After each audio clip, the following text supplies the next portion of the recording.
Bonsoir à toutes et à tous. Je suis très content de vous revoir pour cette dernière conférence. Je voudrais aussi encore une fois remercier de mon cœur Samantha Besson, Antoine Lilti, Vincent Delforge-Pirenne et aussi Edith Heard pour m'avoir donné cette occasion de réfléchir sur des questions très très difficiles et aussi de m'avoir donné de vivre en France pendant un moment très intéressant. Intéressant plutôt dans le sens de la malédiction chinoise. Puissiez-vous vivre des temps intéressants. Je voudrais aussi remercier Mathilde Vignet pour l'aide technique parfaite avec pas mal de problèmes pour quelqu'un comme moi. Et je vous dis quelques mots sur notre agenda pour aujourd'hui. Comme d'habitude, je commence par vous rappeler nos questions principales. Après ça, j'approfondis un peu notre analyse des instruments et des institutions. Il y a pas mal de choses qui se sont passées après environ 2020. Après ça, je me permets une petite parenthèse sur la Pologne. Pourquoi?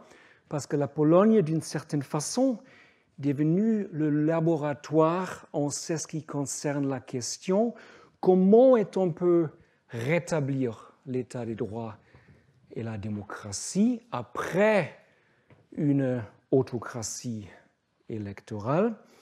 Après ça, finalement, le grand moment, je vous offre 5 propositions en ce qui concerne la question qu'est-ce qu'il faut faire pour protéger la démocratie et l'état des droits en Europe.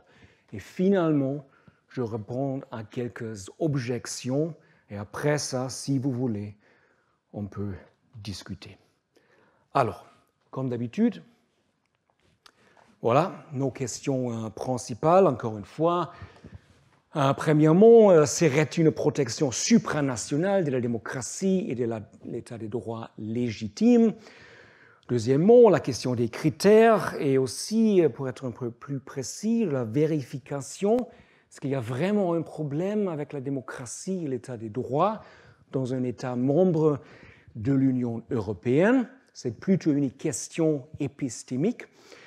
Troisièmement, qui doit être le gardien? Question sur les acteurs. Et finalement, la question des sanctions, plutôt des carottes ou plutôt des bâtons. On a déjà, si j'ose dire, trouvé quelques réponses. On a trouvé quelques réponses chez le grand juriste allemand Karl Löwenstein et sa théorie de la démocratie militante.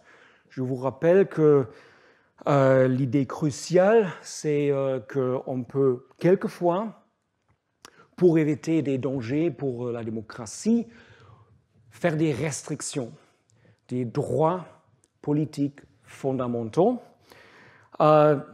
Attention, ça veut dire aussi qu'on fait quelque chose, si vous voulez, pas en ce qui concerne les actions, mais les acteurs. On vise vraiment des institutions comme des partis politiques, comme une prohibition d'un parti politique, ou même des acteurs individuels. On a aussi déjà trouvé quelques justifications pour une telle approche avec l'Union européenne. On a dit que la confiance mutuelle entre les institutions politiques et judiciaires en Europe est absolument fondamentale pour la construction de l'Union européenne. On a aussi souligné que les tribunaux nationaux agissent toujours comme des tribunaux de l'Union européenne lorsqu'ils appliquent le droit de l'Union européenne.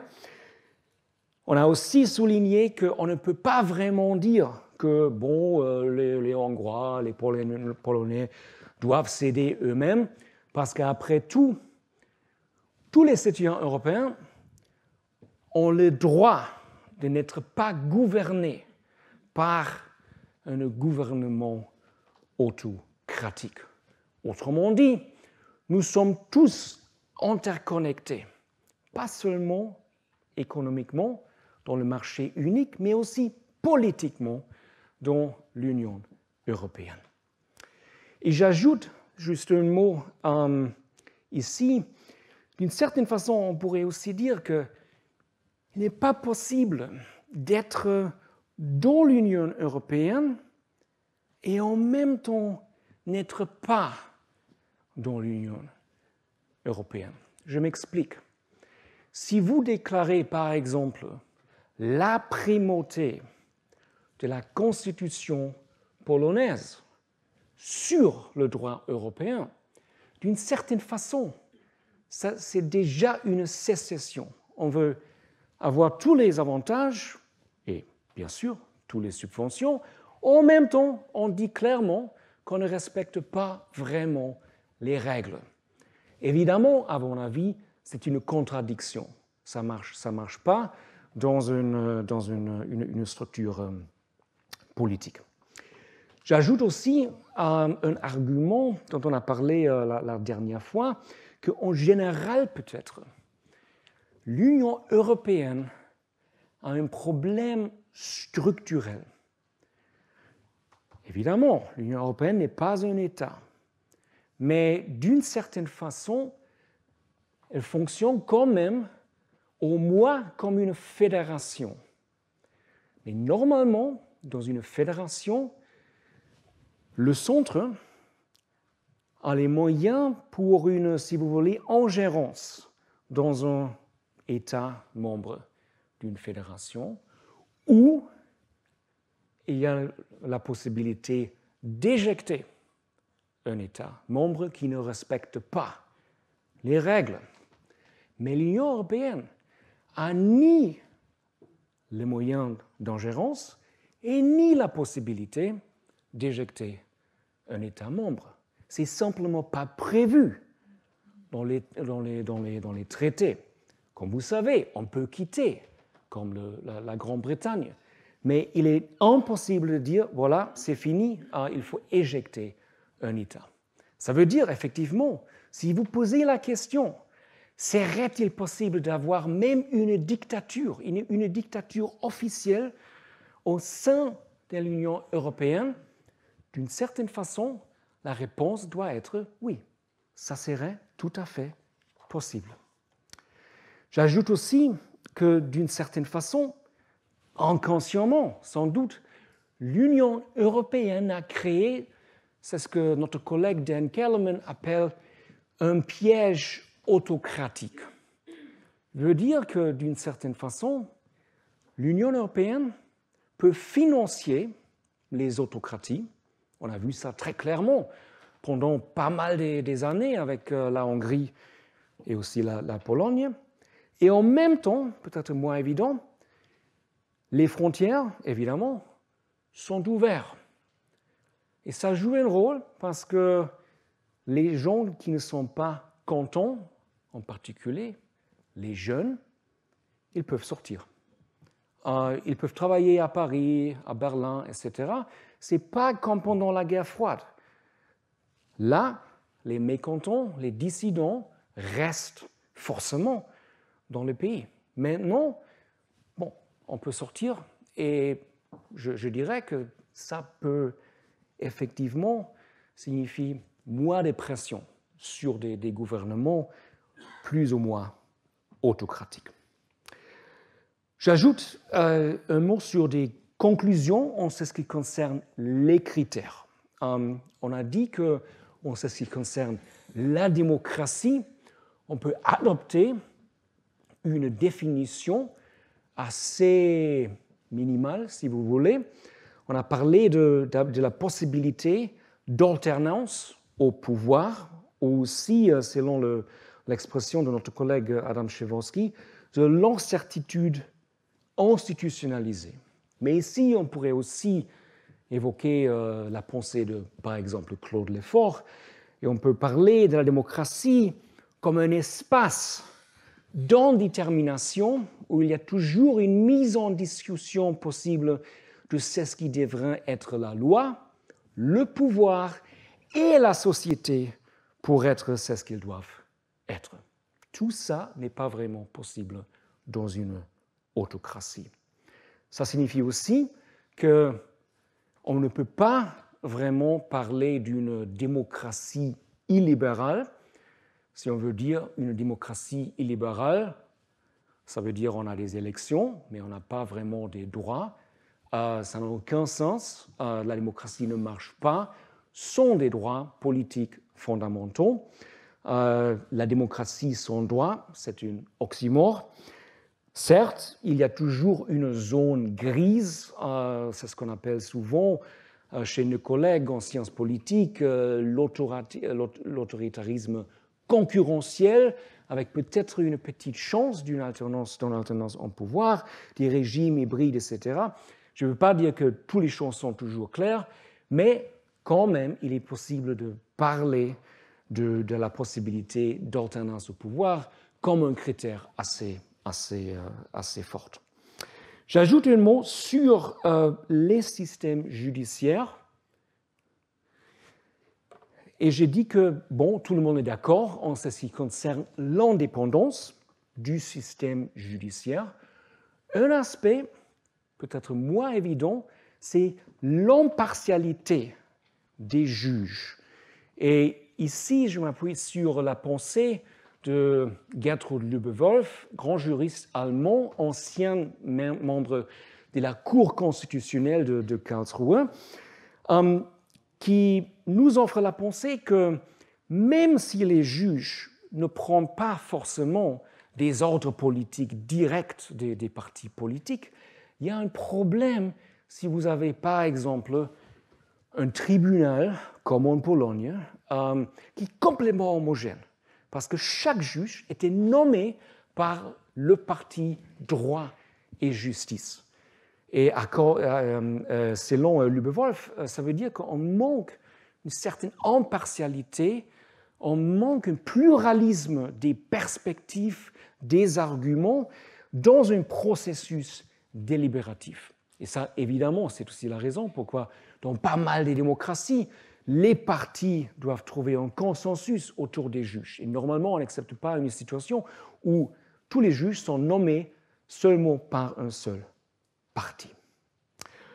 Bon, pour faire bref, j'ajoute quelques mots sur nos conclusions en ce qui concerne les instruments et les institutions qui existent déjà. Et pourquoi est-ce que je vous montre cette image? Vous savez, c'est la règle du jeu. Et j'évoque les mots de Octave, alias Jean Renoir. Tu comprends, sur cette terre, il y a quelque chose d'effroyable, c'est que tout le monde a ses raisons. Pourquoi est-ce que j'ajoute ces mots? Bon, en Europe, tout le monde a ses raisons. Je m'explique. On a analysé l'article 7 du traité, la possibilité d'une suspension du vote au Conseil européen. Et on a compris que ça ne marchera probablement jamais. Il y a une raison pourquoi tout le monde dit que c'est une option nucléaire, parce que l'article 7 est clairement en tension avec la culture du compromis et du consensus qui caractérise l'Union européenne.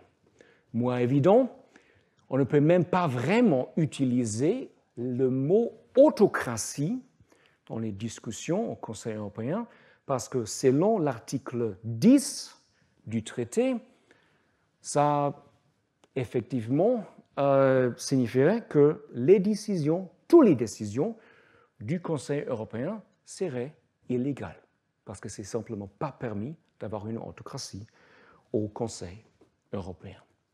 On a vu aussi que tout le monde est très conscient d'un danger d'une dynamique d'un prêté pour un rendu. Et on a déjà eu pas mal d'exemples comme ça. Après la tentative de déclencher l'article 7 contre le gouvernement polonais, le ministre de la Justice en Pologne, Ziobro, exigeait une révision du droit allemand. Et en particulier, il exigeait une procédure d'infraction contre l'Allemagne, avec l'argument que, bon, c'est exactement la même chose en Allemagne, les juges sont nommés par les ministres, pourquoi est-ce qu'on ne peut pas faire ça en Pologne? Si ça n'est pas légal en Pologne, pourquoi pas punir l'Allemagne, etc., etc. Alors, c'est vraiment une dynamique d'escalation, si vous voulez, qui est tout à fait le contraire de ce qu'on trouve normalement au Conseil européen. Et j'ajoute une raison assez banale. Il y a toujours d'autres crises plus importantes. On peut dire rétrospectivement que en 2000, vous vous souvenez, l'an où Jacques Chirac et Gerhard Schröder ont déclenché les sanctions contre Vienne, c'était un monde assez calme.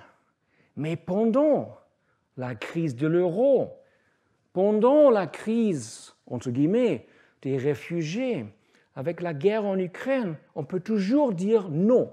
L'unité européenne est beaucoup plus importante que le problème petit avec l'état des droits dans des pays qui, en tout cas, on ne connaît pas très, très bien. Ça, c'est toujours un argument. Et franchement, entre parenthèses, parfois, on a entendu, par exemple, des ministres en France, oui, c'est vrai, théoriquement, François Hollande a eu l'occasion de défendre les valeurs républicaines en Europe.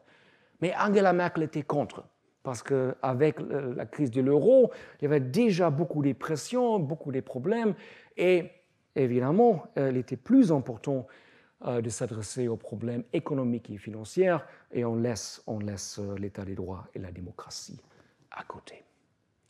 Bon, comme je disais, tout le monde a toujours ses raisons. Même chose, si j'ose dire, en ce qui concerne la Commission européenne. Encore une fois, on a parlé d'un problème structurel. Qu'est-ce que le problème structurel ici? C'est que la Commission a deux rôles en même temps.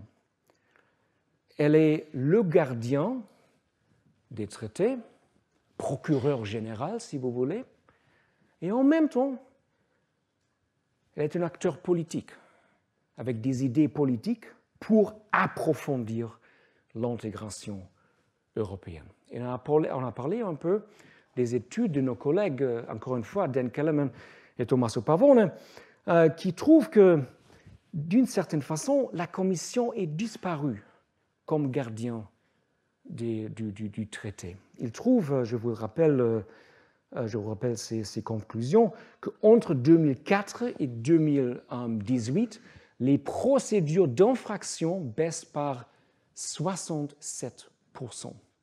C'est assez dramatique. Et en même temps, les infractions portées devant la Cour de justice baissent de 87%. Alors, on ne fait pas beaucoup contre les États membres parce qu'on veut le soutien des États membres pour des projets politiques européens.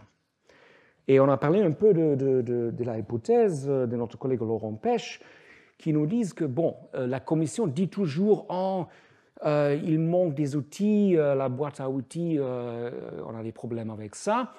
Mais selon Pech, c'était juste une stratégie pour gagner du temps, pour effectivement ne faire rien, parce qu'on veut en même temps ne pas perdre le soutien politique des États membres. Bon, comme je disais, on a toujours des raisons. Parlement européen, tout d'abord, le Parlement n'a pas le pouvoir.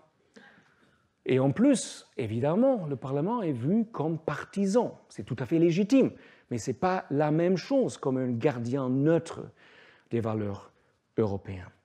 On a aussi vu qu'effectivement, au moins dans les cas de Fidesz, ça veut dire le parti de Viktor Orban, quelquefois il y avait des motivations stratégiques pour protéger un parti autocratique. Parce que pour beaucoup des années, le Parti populaire européen a effectivement toléré les députés de Fidesz pour soutenir la majorité au Parlement européen. Je vous rappelle que peut-être pendant les années 80, le Parlement n'était pas vraiment très important. Mais maintenant, c'est vraiment important. C'est vraiment important d'avoir la majorité. Je vous rappelle aussi le mot de Helmut Kohl. On n'a pas construit l'Europe pour laisser l'Europe aux socialistes. Alors, le PPE veut toujours être plus grand parti. Et pour ça, il était vraiment utile d'avoir les 11 ou 12 députés de Fidesz. Et on ne voulait pas vraiment sanctionner Orban à l'époque. En fait, en général, il est vrai que les députés du pays de Visegrad, ça veut dire la Hongrie, la Slovaquie, la Tchéquie et évidemment aussi la Pologne, en général, ne veulent pas des sanctions. Alors, il y a des motivations stratégiques contre l'idée que le Parlement peut-être sera important pour la protection de la démocratie. Et j'ajoute finalement que si on fait des sondages, c'est assez intéressant que les électeurs ne veulent pas les alliances avec des populistes ou l'extrême droite à l'échelle supranationale. Mais en général, on n'est pas forcément conscient. C'est ce que les familles politiques à l'échelle supranationale font exactement. Et il est évidemment très facile de cacher. C'est ce qu'on fait, parce que personne ne connaît exactement tous les partis, c'est quoi exactement en Slovaquie avec ce parti ou l'autre parti, etc. Alors c'est vraiment un jeu à plusieurs échelles, et on peut faire des choses à l'échelle supranationale qu'on ne peut pas faire à l'échelle nationale. Bien sûr, d'une certaine façon, c'est encore une fois un moment pour mentionner le vieux problème que, après tout, il n'existe pas vraiment une opinion publique européenne de tout. Comme vous savez, cela a toujours été le grand plainte des intellectuels européens, mais dans ce cas-là, c'est vraiment important que des mobilisations transnationales, ça n'existe pas vraiment. Et en plus, les familles politiques européennes ne peuvent même pas vraiment intervenir dans le cadre des États-nations. On ne peut pas, par exemple, financer des partis dans un autre pays. Bon, quand même, il ne faut pas être trop pessimiste parce que, comme je disais, certainement, les choses ont changé un peu. On a déjà parlé du fait que, après tout, en décembre 2017, finalement, la Commission européenne a engagé la procédure au titre de l'article 7 contre la Pologne, et en septembre 2018, finalement, le Parlement européen a décidé de faire le même pour la Hongrie. Mais comme vous savez, le Conseil n'a jamais réagi, n'a jamais répondu. Mais plus récemment, la Commission, finalement, a bloqué 103,8 milliards d'euros pour la Hongrie et la Pologne. C'est assez d'argent. Et c'était en utilisant le règlement portant dispositions communes. C'est un article super obscur, mais ce qui est important, c'est que tout ça était déjà là. Il était toujours possible d'invoquer ce mécanisme.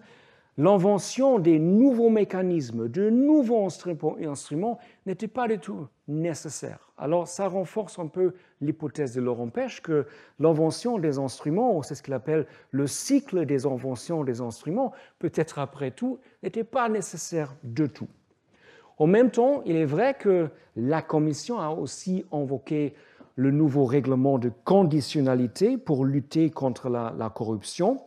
Ça était seulement disponible en 2021 et aussi des mécanismes spécifiques de ce qu'on appelle Next Generation EU, c'est-à-dire la facilité pour la reprise et la résilience, instrument phare, comme vous savez, du plan de relance européen après la pandémie. Et là, évidemment, ça n'existe non plus avant. Et là, on a ajouté des conditions comme indépendance du système judiciaire et aussi, moins évident, respect pour la Charte des droits fondamentaux dans l'Union européenne. Et on a utilisé précisément ces leviers pour dire non, on peut vraiment maintenant, on peut vraiment bloquer des subventions. La question est évidemment pourquoi? Pourquoi maintenant? Pourquoi ça? Je dirais plusieurs facteurs. Premièrement, en 2021, Fidesz, le parti de Viktor Orban, a finalement quitté le PPE.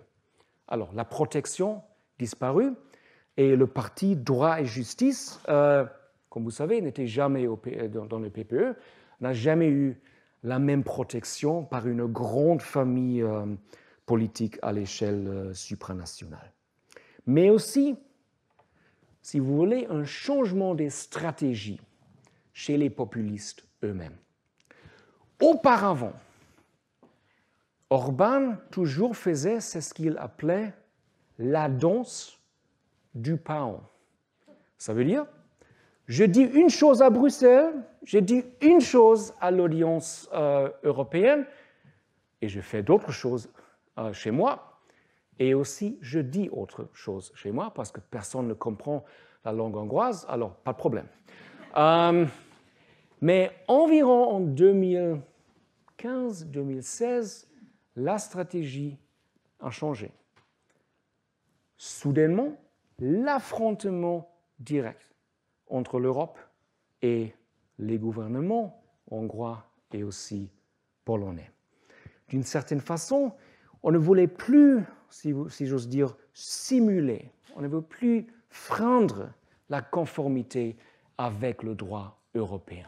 C'était encore plus clair dans le cas de la Pologne, où les cours ont dit clairement non, on ne respecte plus la primauté du droit européen. On déclare la primauté de la Constitution polonaise. On est prêt à restricter la liberté même de soumettre une question préjudicielle à la Cour de justice à Luxembourg. On a fait la loi muselière en ce qui concerne les juges. On a suspendu beaucoup de juges. Et par contre, la Cour de justice à Luxembourg a condamné plusieurs fois la Pologne, par exemple, à verser une amende journalière de millions d'euros. Alors, c'était vraiment, c'est ce que notre collègue Angelika Nussberger, dans ses conférences ici au Collège de France, appelait une guerre juridique, une guerre entre les cours. Et ça c'était nouveau. Ça, c'était pas comme ça en 2010, par exemple. En plus, finalement, la Cour de justice de Luxembourg a affirmé clairement que la Commission européenne peut protéger l'état de droit et aussi protéger la démocratie. Ce n'était pas évident avant ces décisions, mais maintenant, à Bruxelles, on parle directement, clairement, de la protection de la démocratie. Deux exemples, c'est ce qu'on appelait en Pologne la Lex Tusk. C'était vraiment une chasse aux sorcières pour évidemment créer une situation où l'ancien Premier ministre n'était pas capable de devenir Premier ministre encore une fois. Aussi, autre exemple, la loi pour la protection de la souveraineté en Hongrie, c'est encore une fois une loi effectivement contre les ONG. Et maintenant, on est prêt à dire à Bruxelles, non, ce ne sont pas simplement les mesures contre l'état des droits, non, ça concerne la démocratie directement. Bon, comme vous savez, en octobre de 2023, la coalition dirigée par la plateforme civique de Donald Tusk remporte les élections en Pologne et en mai 2024, un jour avant le cycle ici, en fait, la Commission européenne a décidé de clore la procédure prévue à l'article 7 au moins à l'égard de la Pologne. Alors, je me permets une petite parenthèse précisément sur la question qu'est-ce qu'il faut faire maintenant pour rétablir l'état des droits. La Commission a débloqué les subventions, tout va bien, mais qu'est-ce qu'on fait dans l'État membre exactement? Et c'est ce qu'il est important de souligner, à mon avis, c'est qu'on n'a pas un, si vous voulez, mode d'emploi préétabli. On ne peut vraiment pas tirer des leçons des années 70 ou 80. Si vous voulez, les lieux communs c'est ce qu'on à l'époque appelait la transitologie. Ça veut dire le savoir sur les transitions négociées, presque une industrie académique, selon notre collègue Jacques Rubnik. Tous ces leçons ne marchent pas vraiment. Dans une situation avec une polarisation très très forte, comme en Pologne aujourd'hui, comme en Hongrie aujourd'hui, on ne peut pas vraiment dire, bon, on fait par exemple une table ronde pour trouver un consensus sur la transition. Ça ne marche pas. Aussi, il faut dire qu'on ne peut pas vraiment simplement accorder une compensation soit à la nomenclature communiste ou soit aux militaires, comme en Amérique latine, pour assurer une transition à la démocratie. Parce que ça ne fonctionne pas dans une kleptocratie. Ils ont déjà l'industrie et tout ça. Qu'est-ce qu'on peut offrir à un gouvernement comme ça?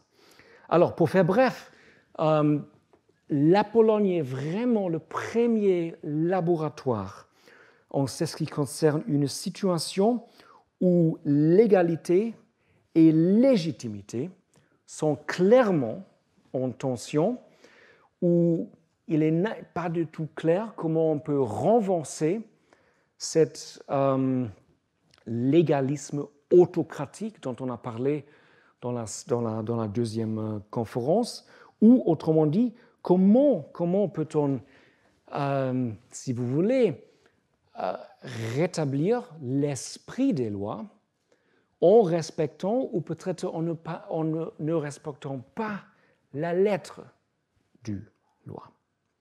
Bon, il y a quand même quelques réponses. Il y a des choses assez simples et des choses qui sont assez difficiles. Je m'explique. Des choses simples sont rejoindre le bureau du procureur général européen. C'était promis de Tusk, c'est aussi la promesse de l'opposition en Hongrie. Ça, c'est assez simple. Il est aussi assez simple de restaurer l'indépendance du procureur général en Pologne. Il est aussi assez simple de reconnaître la primauté du droit européen et s'engager à appliquer les décisions de la justice, de la Cour de justice de l'Union européenne et aussi de la Cour européenne des droits de l'homme. On peut simplement dire, bon, ces déclarations de la primauté de la Constitution polonaise, c'est fini, maintenant on fait comme avant. Mais beaucoup plus difficile est la question, qu'est-ce qu'on fait exactement avec ce qu'on appelle en Pologne les néo-juges, ça veut dire les juges qui étaient nommés avec des procédures apparemment pas vraiment légitimes, ou encore plus difficile, qu'est-ce qu'on fait avec ce qu'on appelle les doubles juges? Il y avait déjà un juge et a remplacé une personne avec quelqu'un d'autre. Et maintenant, on a deux juges en même temps. Quelquefois, certes, on peut trouver des fautes avec ces nominations antérieures. Et on peut aussi théoriquement faire ce qu'on a appelé une remise à zéro constitutionnelle. On peut dire, bon, au moment, le tribunal constitutionnel est complètement dominé par les juges nommés par le parti droit et justice, mais on peut remplacer tous les juges, mais ça ne veut pas dire que maintenant on nomme seulement les juges du parti de Tusk, mais on peut trouver une procédure pour trouver une majorité de 2/3 des députés au Sejm, au Parlement polonais, pour avoir, encore une fois, un pluralisme, si vous voulez. Mais il y a un problème, c'est que les majorités comme ça n'existent pas. On ne peut pas voter des lois systémiques. Et comme vous savez peut-être, le président, Andrzej Duda, qui est affilié au Parti de droit et justice, a la possibilité de mettre son veto sur les lois. Et c'est exactement ce qu'il fait.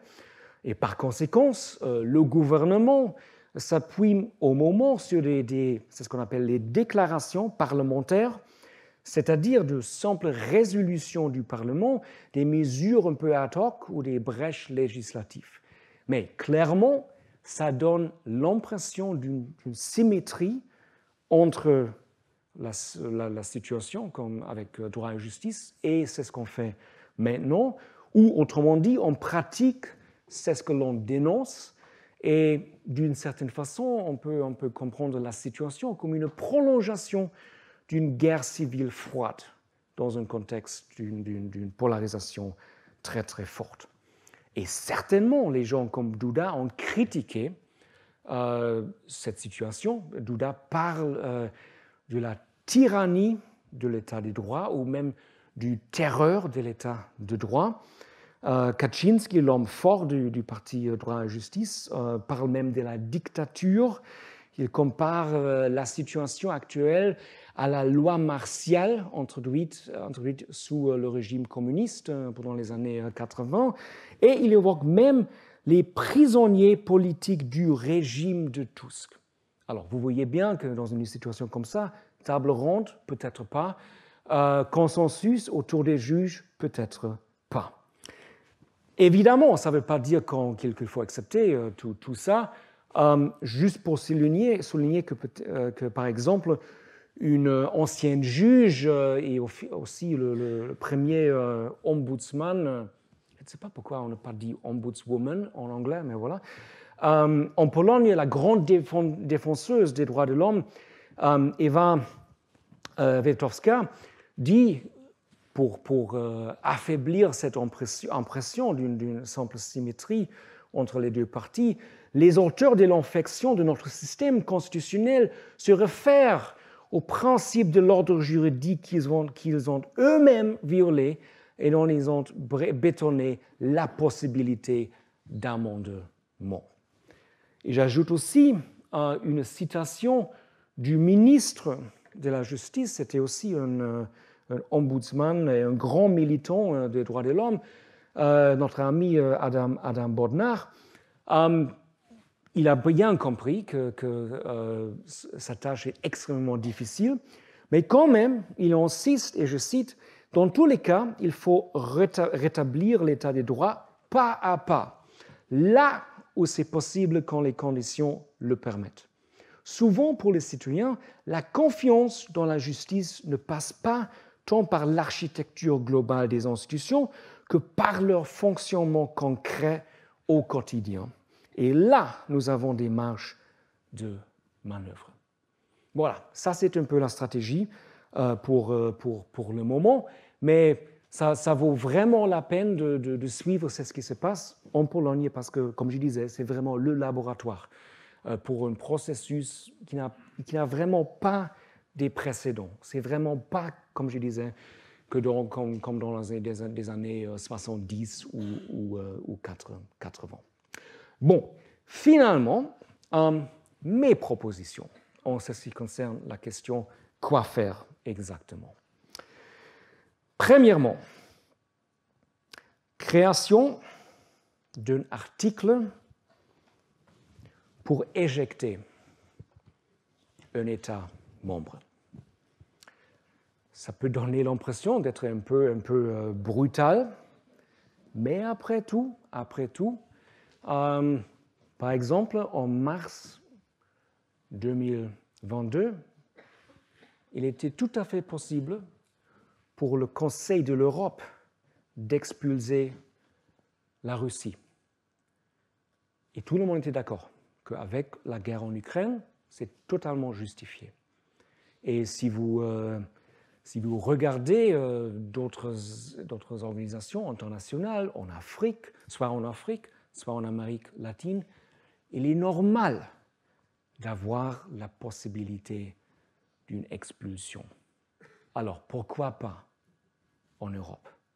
Pourquoi pas utiliser, si rien d'autre, cet article pour avoir un effet, si vous voulez, dissuasif? Deuxièmement, la création de ce que je voudrais appeler une commission de Copenhague. Pourquoi Copenhague? Vous vous souvenez, les critères de Copenhague pour l'adhérence à l'Union européenne. C'est à cause du ça. Il faut avoir une démocratie, il faut avoir l'état de droit. Ça doit être un comité des experts nommés par des États membres et, moins évident, pas seulement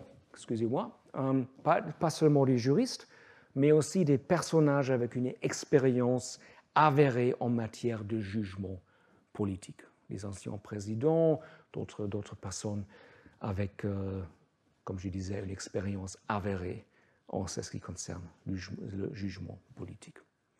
Bon, évidemment, vous pouvez poser la question, mais on a déjà une commission comme ça.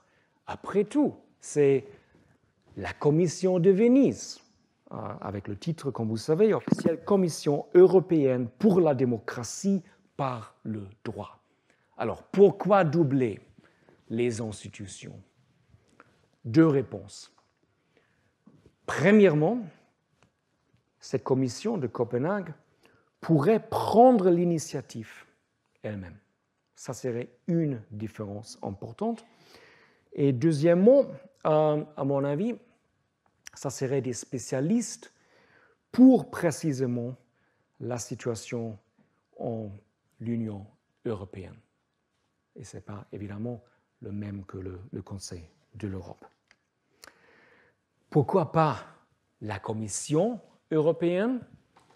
Pour faire bref, parce que la Commission européenne est déjà trop politisée. Comme je disais, il a les deux rôles, procureur général et en même temps acteur politique.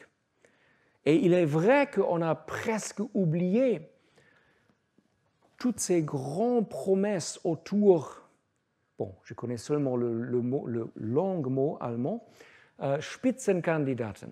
Ça veut dire qu'il faut mettre en tête des personnages bien connus pour avoir une vraie démocratie en Europe.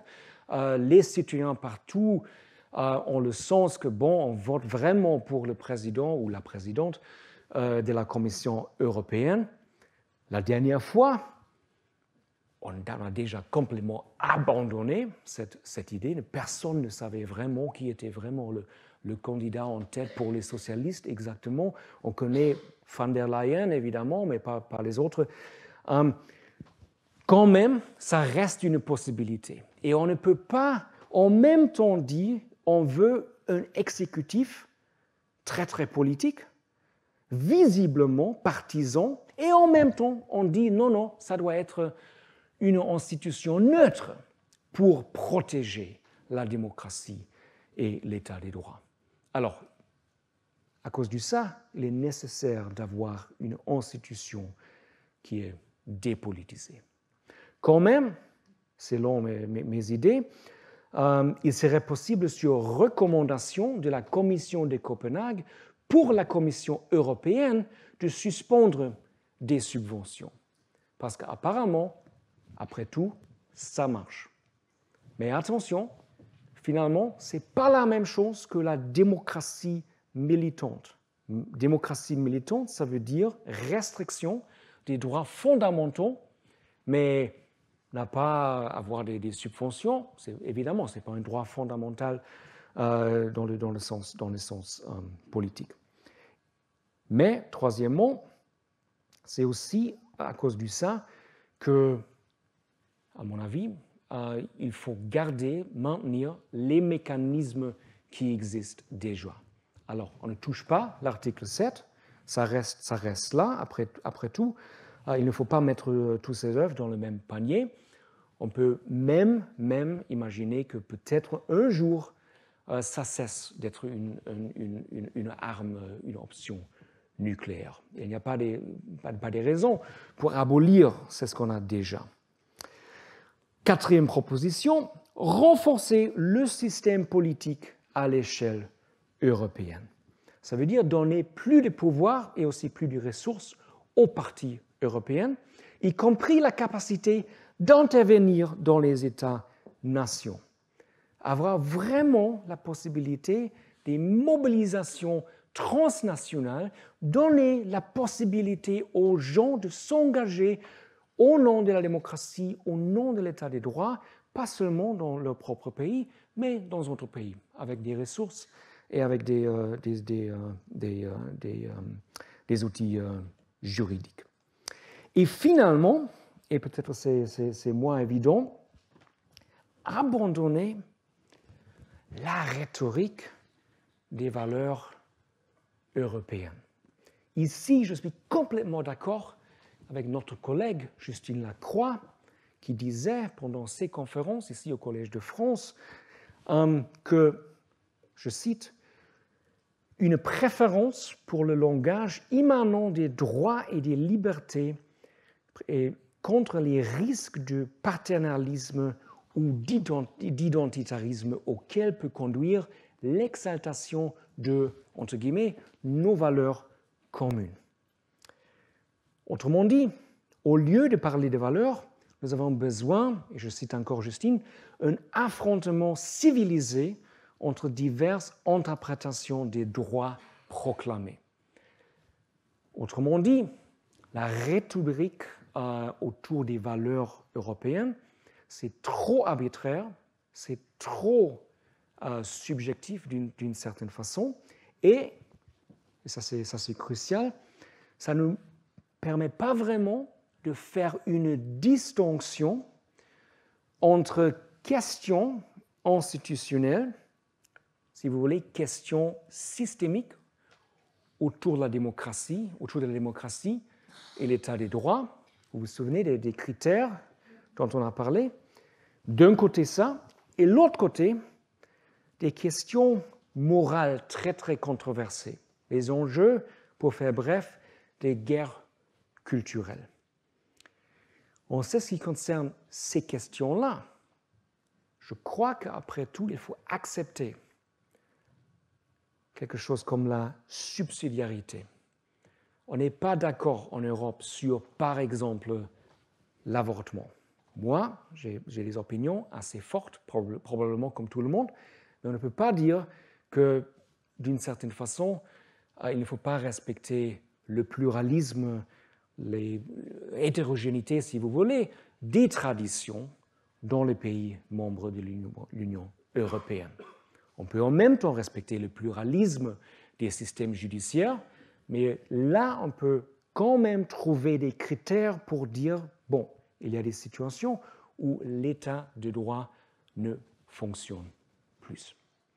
Alors, c'est peut-être controversé, mais voilà, c'est aussi une manière de répondre à une question, encore une fois, de Angelika Nussberger, pendant ses conférences ici.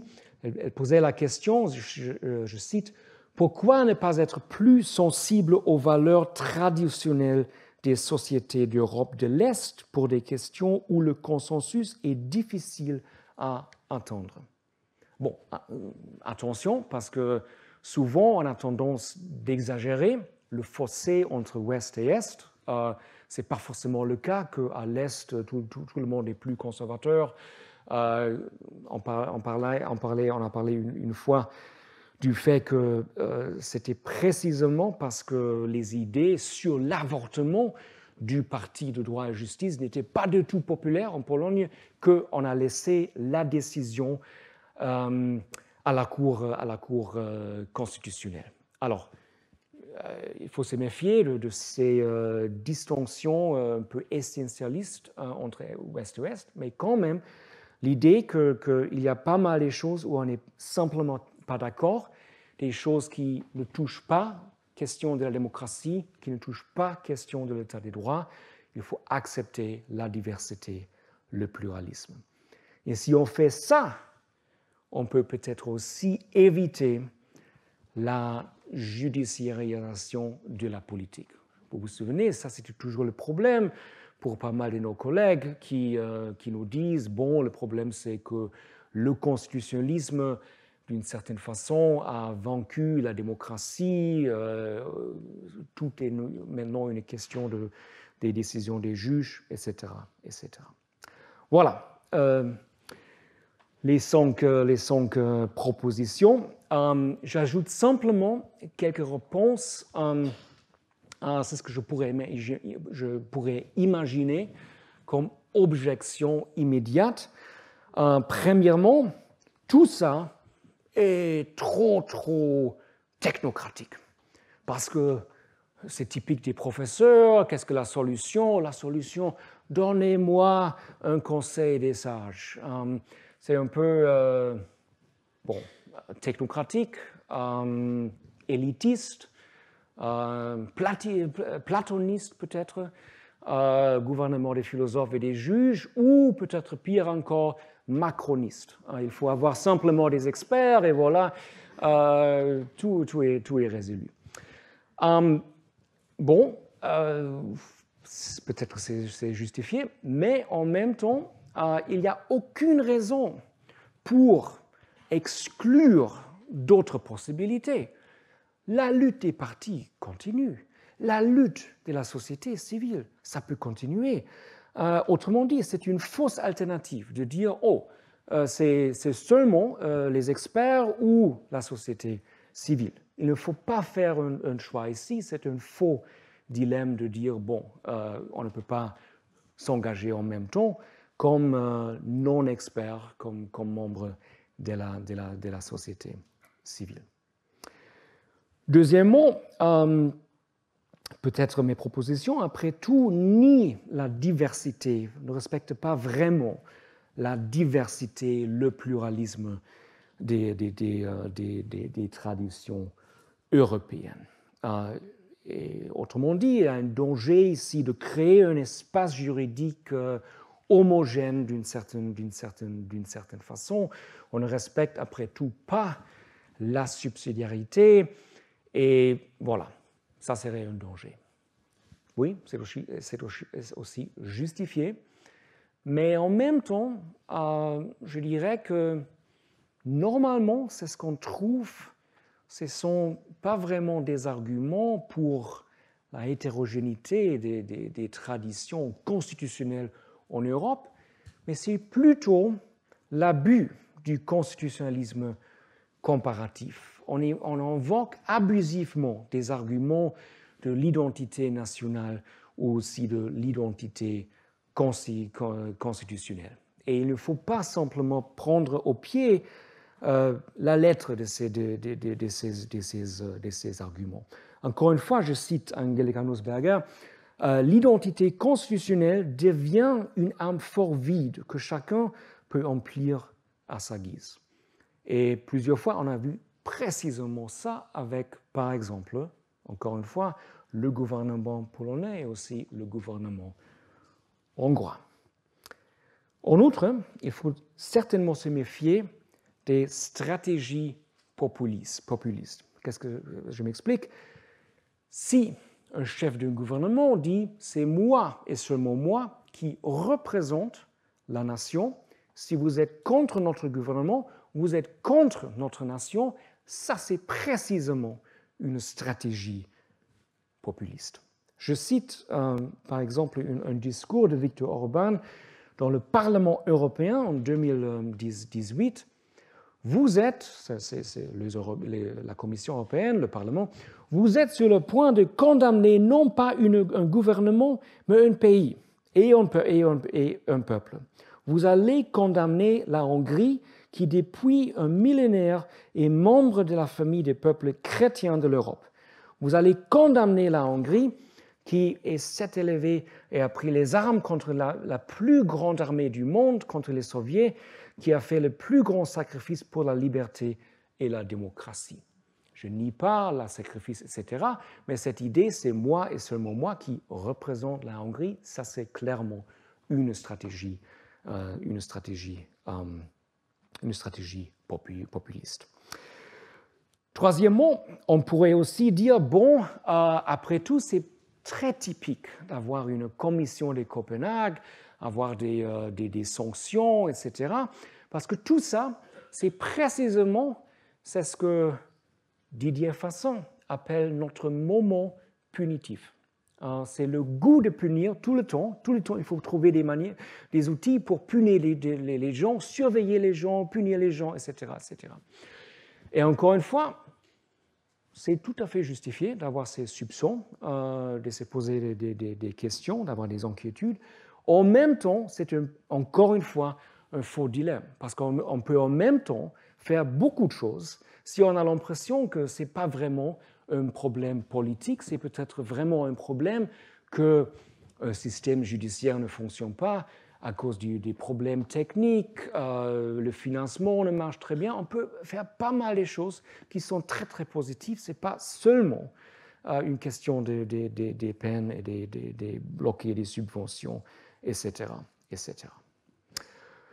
Bon, peut-être après tout, quand même, ce sont des vœux pieux, les illusions d'un philosophe de la démocratie. C'est tout à fait possible. Peut-être les États membres n'accepteraient jamais une telle modification du traité. Ou autrement dit, il y a peut-être vraiment un problème structurel, quasi paradoxal, une situation quasiment paradoxale, parce qu'après tout, pour concrétiser ces avantages dont je parlais, il faudrait que ceci ait déjà été réalisé. Ou, parce que je veux finir avec une chose peut-être un peu prétentieuse, on peut au moins citer Jean-Jacques Rousseau, parce que c'est d'une certaine façon aussi le fameux problème avec le législateur. Vous connaissez cette citation sans doute. Une manière de dire des choses d'une manière plus simple, on pourrait dire, bon, après tout, c'est le problème de la poule et de l'œuf, et voilà, après tout, on ne peut rien faire, parce que les conditions pour établir la solution ne sont simplement pas là.